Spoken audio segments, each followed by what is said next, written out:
Hey everyone, welcome to Paper Club. This week, Vahan's going to be presenting a paper on how, so in natural language processing tasks, it's very common to use a pre-trained language model and then use the embeddings that come out of it on a downstream task.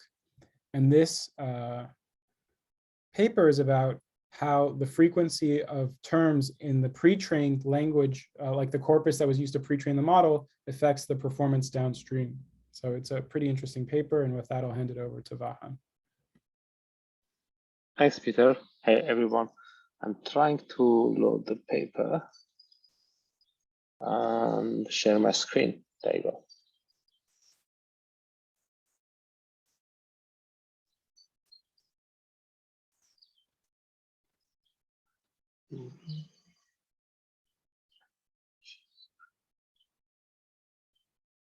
Okay, can you see my screen now? Cool. So as Peter said, today we are going to talk about a paper that did a fairly simple experiment to check if large language models can actually reason, because in recent, maybe half a year or even more than that, during that time, we saw many papers coming out, language model papers, and actually also language models. GPT versions are a good example of this, and the recent one from Google was also quite impressive, that seemingly can reason, right? And then there were also papers, one of them will be published in was accepted to ICLR this year. It's cited also in this paper, claiming that those models are zero-shot learners, which means you can, these language models, if you use them for pre-trained embeddings in follow-up tasks, you can actually predict very high accuracies without doing any training, right? So the task is what happened here. There has been quite a few papers published in this area trying to investigate. This paper I actually found out from a podcast called Machine Learning Street Talk. Really cool podcast. The authors were hosted there. I encourage you to go follow the podcast as well. But basically here, we are trying to answer a very simple question. This plot one, summarizes main things of the paper, okay? So let me just explain the plot, and then it will also show what question we are trying to answer. So on the x-axis, we have frequency of terms that appeared in the model. Notice that this frequency is in order of millions. Even the least frequent ones are in order of millions. So those are huge, massive models. I think the one they tested here had 800 gigabyte size. Others have terabytes. So you can imagine how much data these models have seen. Now, on the y-axis, we have the average accuracy. So the average accuracy is measured on a few tasks, mathematical reasoning tasks, right? You would ask the model, hey, the question like here, what is 24 times 18? And then model will give you an answer. It's like a conversational tool, right? There are a few other tasks you can do with this. You can go play with GPT models, I think. A few, there are publicly available tools to play with them. Now, what we are interested in here is, so if you use 24 versus 23, does the model's accuracy change, right? Because 24, in this case, is much more frequent than 23. Right? If you see here on the x-axis, 24 is significantly more frequent, and it's a 1 gram, like 1 unit gram, right? Which means just the word 24 appears. We are not even looking at combinations of words, because if this exact sentence appears in the pre-training data, it's a slightly different story. Right? Now, the task is to compare and see if 24 appears more frequently than 23. Does it mean accuracy on tasks involving 24 various tasks, like multiply 24 with now different numbers, or add them up, or convert the scales and so on? Is the average accuracy better, right? And then what they found is that there is a very clear, very strong correlation between frequency of unigram and accuracy. This is one of the plots. There are more later, we'll look at them, but this is the main idea. Which states that if a term appears more frequently in your pre-training model, the accuracy on subsequent tasks will also increase. So this one is one task on answering this type of questions. There are a few other tasks that we tested, but the results are very consistent. I wonder if it would have been better to use like mean absolute error instead of accuracy, because you're giving a number out. So maybe when it's right, but when it's wrong, it gives you like 24 times 17 equals 1. Yeah, it's not completely wrong, right? If you look here, it's not like, even this example shows it's not terribly wrong. It's kind of wrong because it's less than 24 times 18. It's still pretty bad. But as you said, it wouldn't give you orange, right? That wouldn't be completely wrong. Yeah. I'm pretty sure they limited the subset of answers though. So it's like it couldn't give you orange as an answer. Yeah, that's true actually. Yeah, they do define the sets, and yeah, they do limit the answers. Yeah, true. Cool. Any comments here? Any questions about the purpose of the paper? Okay, so let's go a bit forward. I marked a few important parts here. Right. So they are mentioning that there has been work in making sure that there is no much overlap between training and validation sets, right? Because in your subsequent tasks. So those are all standard practices. But with these pre-trained models, it's a bit weird because your model has seen everything already in pre-training data, right? So you could argue that that's okay, right? Everything has been seen, that's fair. But frequency makes a difference. Like apparently, if the model has seen, the pre-training model has seen the term more often, it learns it better. So is this just a memorization issue? Right, so is this model simply memorizing every possible combination? And if it has seen 24 so many times, maybe it managed to memorize, right? Which means the model can't actually reason, can't generalize well at all. That's the main problem here. Cool. So they define the problem. They talk about the models here, down here. They mention a couple of models. So not all of them have their pre-training data publicly available. So they use GPT, it's Eleuter AI GPT, because it has the pre-training data publicly available. It's the pile data set, but GPT-3 doesn't have it, right? So you can't do this analysis on all models. But interestingly, the original papers that didn't publish the pre-training data did not do such analysis. So that's something that would be interesting to see. But maybe they didn't do it for other reasons. Maybe it's too trivial, or maybe there is a secret, right? They don't want to publicize too much about their pre-training. That's also fair enough. Cool. And oh yeah, they also measure performance gap. That's the main measurement here. So maybe the dataset contains private data. Yeah, maybe, but I think those were all. Most of them were trained on public data, like Wikipedia, question answers, this kind of data sets. Why would you do it on a private data? It's maybe, I don't know, because these are supposed to be generic models. So anyway, we don't know why it wasn't published. I don't know. If anyone does, please share.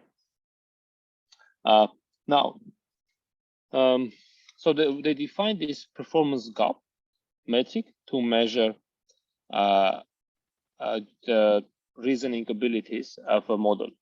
So that's a fairly simple metric. The idea is that you take the top 10% of performing models and the bottom 10% of performing models, and then you take the top 10% of most frequent terms, and then bottom 10% of least frequent terms, and then the performance difference between those two will be the performance gap. Right? So because instead of looking at plots every time, you want a number to measure how bad it is. So they took the top and bottom 10% of frequent terms and measured the accuracy difference between them. As Peter said, they could use some other metric instead of accuracy. Fair enough, right? That's another way to measure it. But maybe you don't have more metrics or more. No, you can measure more metrics than accuracy. Yeah, I don't see why not. Anyway, that's the main measurement. They also mentioned this idea of in-context learning. So they didn't change any of the parameters here. So this is a approach introduced in, I think, in GPT-3 paper. So the idea is that you modify the questions, right? So you can actually ask a question and then it gets slightly modified and passed into the model.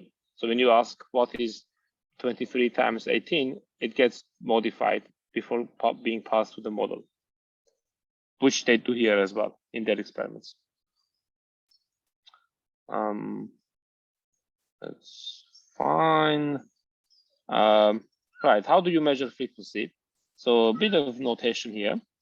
So this paper has very little math. So we just go over the notation and then look at the experiment results. Right, so we understand what the numbers they report mean. So frequency is measured by the omega, and the x is the set of the numbers.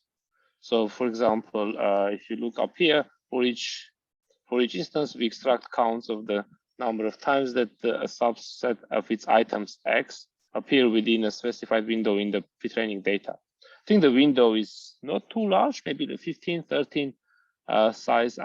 We can find the exact number, but it's not a very large number. So you would say x1 and then a window around it, and then how many of those will appear in the window, and y is the correct answer. Okay, so here is an example. So your x would be, the input would be 23 and 18, and the answer is 414. And then you want to see how many times do both of these appear in a window near each other. Okay, so that would be the frequency of x. So frequency is defined. My scroll is a bit stuck. Yeah. So frequency is defined generically. So this x set here can mean one element, can mean multiple elements, can mean number and metric. For example, how many hours is in 1,000 seconds. Right, so you can also pass hours there as an input to the set. Right, and then we measure, as I said, the performance gap, which is the accuracy. Omega is the set. So in here would be the frequency, and is the set of pairs of frequencies and accuracies. Right, so you would have the accuracy of most frequent items minus accuracy of least frequent items. That we call performance gap. Cool. Any questions here before we look at experiments? All right. So they looked at the number of tasks to test on. in this table 1, we have the list of tasks. So arithmetic tasks like multiplication and addition, operation inferences. This would also be include multiplications and additions. And unit inferences, right? You would say how many minutes in a second, how many days in a week, and things like that. There are many other tasks you can do with this kind of models, but this is a good set of experiments to start with. Okay, so those are the downstream tasks after having pre-trained models. Okay, so the experiment with the two GPT models, GPT J6B and GPT Neo 13B. Oh, and there is also the third one, 2.7B. Like, this is the larger model. Corpus, as I said, has 800 gigabytes of data, consisting of academic papers, professional sources, and it's open source, very diverse data. They computed. This is actually funny because they had to use Amazon Elastic MapReduce to be able to compute frequencies of terms, because it's such huge data you can't run it on a laptop. So they had to use cloud services. I found this quite interesting to count statistics for frequencies in this data set. And they all only took integers with less than 7 digits. Okay. It's also interesting because in one of the experiments, they didn't have a good explanation of what happened. And then they said, maybe there was something wrong in our code, but we don't know. That was pretty cool. Anyway, let's continue. So numerical reasoning tasks. So now that we go over the specific experiments. So arithmetic experiment, it's arithmetic addition. So they again define what it means. The inference, unit conversion, again, as I said, basically you say a question like how many seconds in an hour, and then you expect an answer. But actually, let's look at the diagram up here, which defines the whole process. Right? So there is a pre-training corpus. They count the accuracies of each number. But then they have the term counts for each integer. They have a term count, and notice that they are all in 5, 6 digits and more. It's like in order of millions. And then they pass the reasoning query, which goes through this prompt rendering, and then is turned into a question that the model can answer. Right? This question answering models can take questions in these formats. So you generate those formats, give it to the language model, and then you get an answer out of it. And then you measure accuracy. That's how they measure the accuracies here. Okay. Cool. Let's look at the results here. There you go. Let's go to look at the plots. A lot of results here. They're all quite interesting, actually. So the first one is the first question we discussed earlier. The impact of pre-training term frequencies on few-shot reasoning. Okay. So they have here a number of shots. So 2-shot or 8-shot. So they report two numbers, and the accuracies, as you can see, increase with all of these. Well, less with the arithmetic addition, which is probably the simplest one. It's high from the even for low frequencies, but low is in millions still, right? But for some tasks, like multiplication, the accuracy is so incredibly low, even if the frequency is in millions. You need 10 to the power of 8 to get almost perfect accuracy. And similar for the other models, right? And that's true for 2-shot and 8-shot models. like there isn't much difference in terms of the tendencies. Cool. Scroll down. Then we have this other table, which gives some more data, more details about using few shots, even 0 shots, different models. And interestingly, 0 shots for these models, it has almost like near 0 accuracy, 1.6. It's like incredibly low, right? So, but this is only for least frequent least frequent terms. Okay.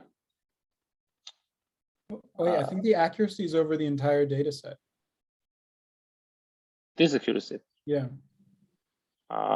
What's delta 1? Those are the performance gaps. Performance gaps over the frequency terms. Right. So delta 1 is unigrams, delta 2 is bigrams, and delta 1y is like the first number and then the answer. And the answer. Yeah. So again, 0 shots incredibly low, but is to do more shots, higher accuracies. But interestingly, yeah, if you have more both 1 and y, right, the first one and y in the bigram, then well, the accuracy is high, right? Gets higher. But Wait, even with that's the performance gap, not the accuracy. Our performance gap gets higher. Yeah, sorry. So both performance gap and accuracy go up, right? It's like here accuracies go up almost. Like at some point they stall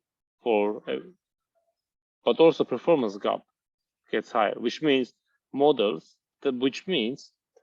terms that are more frequent get much better performance, but terms that are less frequent don't get as much improvement, right? So doing more shots benefits frequent terms. Does this make sense? Which would support the claim that maybe these models are memorizing things.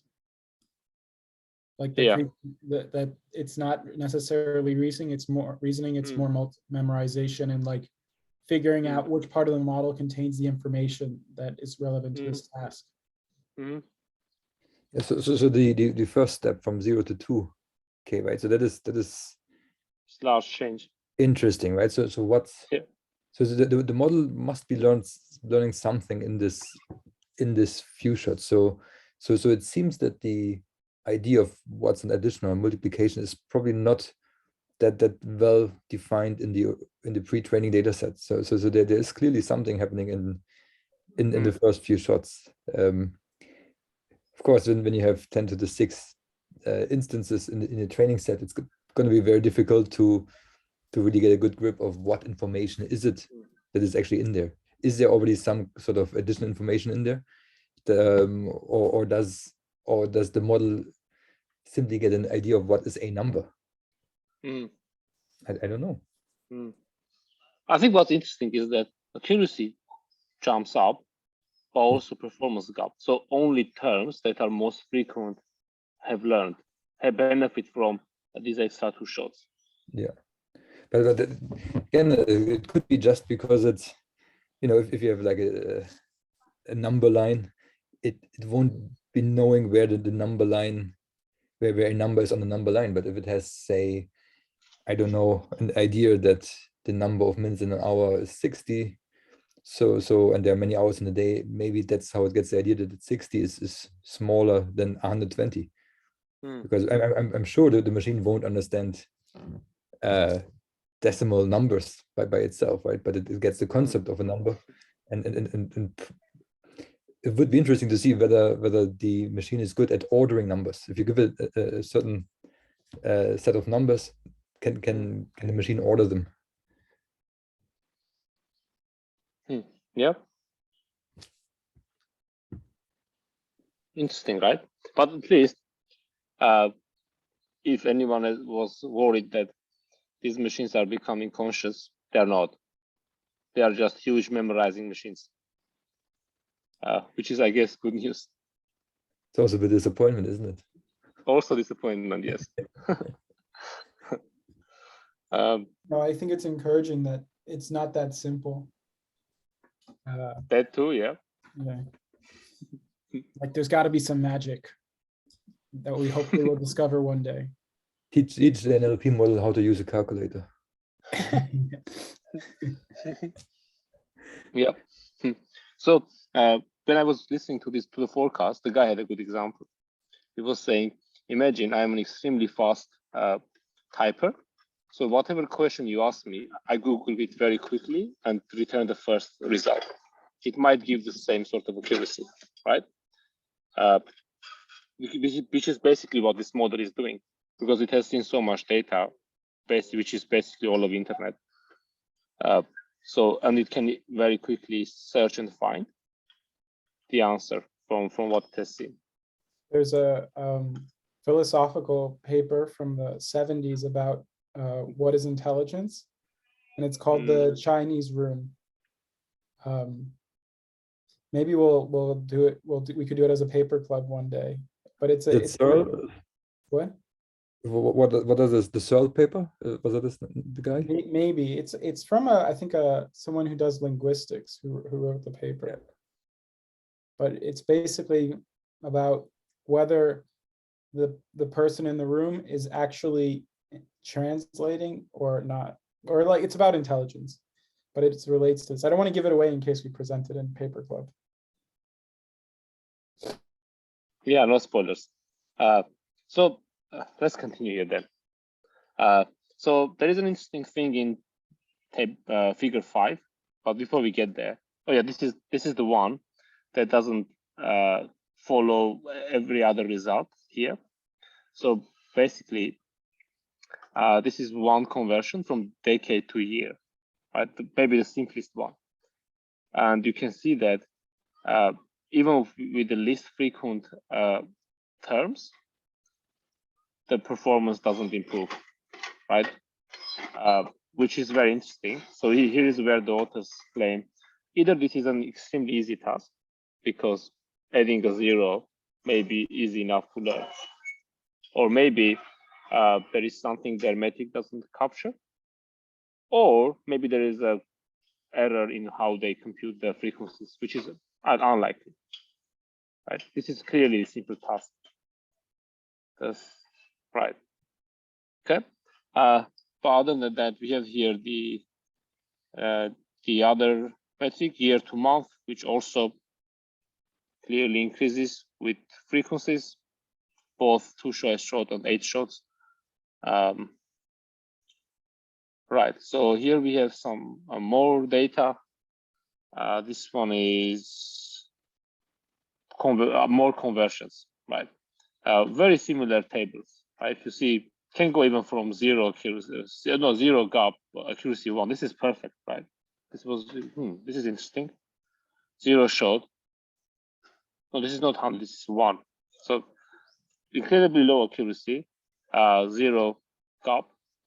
But then as the model starts learning with more shots, gap increases, accuracy increases. Same story everywhere, except for this one specific case in the decade to year, which is pretty interesting, right? Other than that, I think that's all. Oh, there is some more experimental results. This one is model size. Oh yeah, are the bigger models more accurate? So with the largest models, they couldn't count the frequencies because the pre-training data isn't available, but they could measure accuracy. So as you can see, so with the different colors, you have different model sizes. So language models like 1.3, 2.7, and 6. So 6, I think this is 6 gigabyte. That's what it means. This is the largest model, the green one. Clearly much higher accuracy. And benefits more on more frequent term, right? So maybe we just need even larger models to have this curve jump up a bit earlier, right? Because it also increases earlier. But that also means larger model has seen more data, so it can memorize more stuff. Same with the other tasks. So arithmetic multiplication, arithmetic addition, both very similar results. Okay. And what I like is in this paper is almost everything supports the same claim. That's pretty cool. Lots of experiments, they all support the same claim. Right. Other than that, before we do a bit of a conclusion, any more comments? No? I think the thing for me that is a general question is like, how do we tell the difference between reasoning and memorization with these massive models? And I guess that's what this paper is moving towards, and it suggests some cool metrics for it. Yeah, that's what they say in conclusion. They say, we hope that these or similar metrics will be used to assess pre-training models for their generalization abilities. But then the question is it actually that important, right? Because if it's pre-trained and then you're going to use it everywhere, do you care about generalization? Well, it depends because it's already generic, right? But if you want to multiply numbers that are bigger than 1,000, then it might be quite useful to do it without having it memorized first. Yeah. But but then the thing is, well, if you right, so then it becomes the infinity problem. Can you? It's like can you give infinitely many data points? Yeah, I think the point is that at some point you need to be able to generalize, like learn the rule which allowed for the reasoning. Because there's just problems that have an infinite both domain and range. True.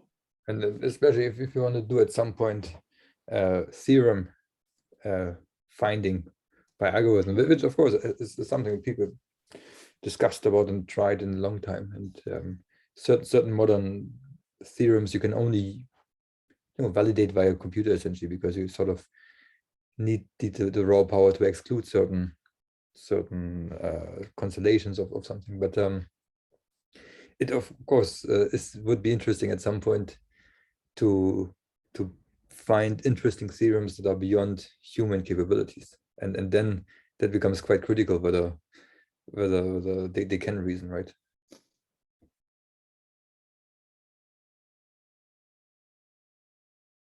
On a related note, I actually think there's a university project at like Oxford or Cambridge, but maybe it's at some other university, where they're trying to like codify all of math such that you can basically search for proofs.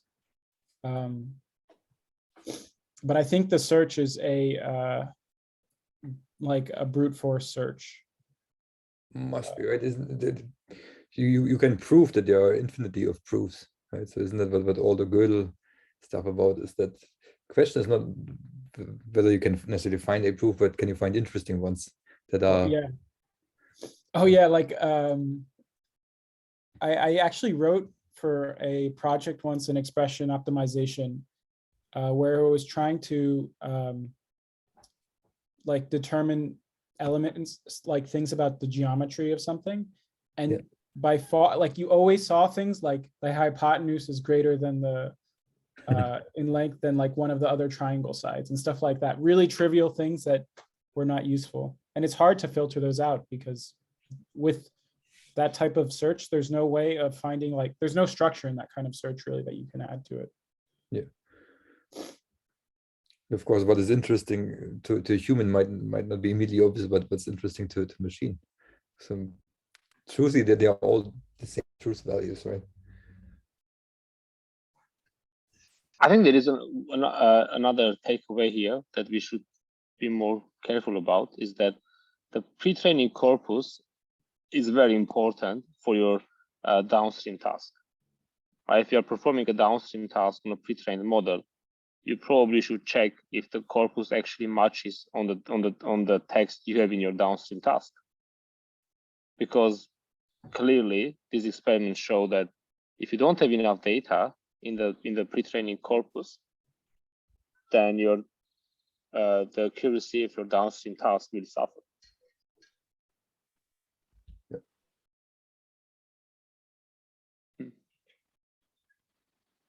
Cool. I think we can end here. Pre-Easter, early ending.